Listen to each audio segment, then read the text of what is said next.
Have you ever wondered why some members of the royal family quietly step away from the spotlight while others are front and center, always in the public eye? Well, the story of Lady Louise Windsor is a fascinating and multi-layered tale of tradition, modernity, and personal choice within the British monarchy. It's a story that delves deep into the balance between royal duties and the desire for privacy, showing us just how the younger generation of royals are making decisions that might change the monarchy forever. But before we unravel the intricate details of Lady Louise's unique position, make sure to subscribe to this channel for more in-depth dives into royal controversies, untold stories, and the moments that shape the future of the monarchy. Your support helps us continue to bring you these captivating insights into the lives of the royals.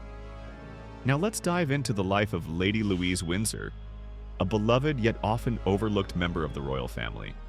Born into the British monarchy as the eldest child of Prince Edward, the youngest son of Queen Elizabeth II, and Duchess Sophie, Lady Louise has grown up as one of the cherished grandchildren of Queen Elizabeth II. Despite her royal lineage, Louise's life has been anything but typical for someone of her royal stature. She has carved out a path that blends her noble heritage with her own choices, avoiding the spotlight in ways that stand out in the world of royalty. For starters, she wasn't given the HRH, Her Royal Highness, title at birth, a decision made by her parents to ensure she could enjoy as normal a childhood as possible. This wasn't just a break from royal tradition, it was a conscious and carefully thought-out choice. Prince Edward and Duchess Sophie made it clear from the beginning that they wanted their children to experience as much of a regular life as possible, despite their royal background. This decision was a reflection of their desire to raise their children in a grounded and down-to-earth environment, keeping them close to the values that any family would hold dear, far removed from the expectations and the often suffocating world of royalty. Today, at 21, Lady Louise is carving her own path in a world far from the public duties and obligations of a working royal. She's a student at St. Andrews University in Scotland, a place where she can immerse herself in academics and the typical experiences of a university student, far removed from the public eye. It's clear that Louise's world is a quiet one, far from the prying eyes of the media and the intense scrutiny that often comes with royal status. While many have speculated about whether she might one day step into a full-time royal role, especially given the shrinking number of active royals, the answer to that question seems to be a resounding no. And the reasons behind this decision go much deeper than mere personal preference. Former BBC royal correspondent Jenny Bond recently shared some insightful thoughts that provide a clearer understanding of the situation. According to Bond, both King Charles and Prince William are acutely aware of the growing scrutiny on the monarchy's finances and the public's increasing dissatisfaction with the costs associated with royal life. The most frequent complaint voiced by taxpayers? The royal family is simply too expensive, and it's something that both King Charles and Prince William are determined to address.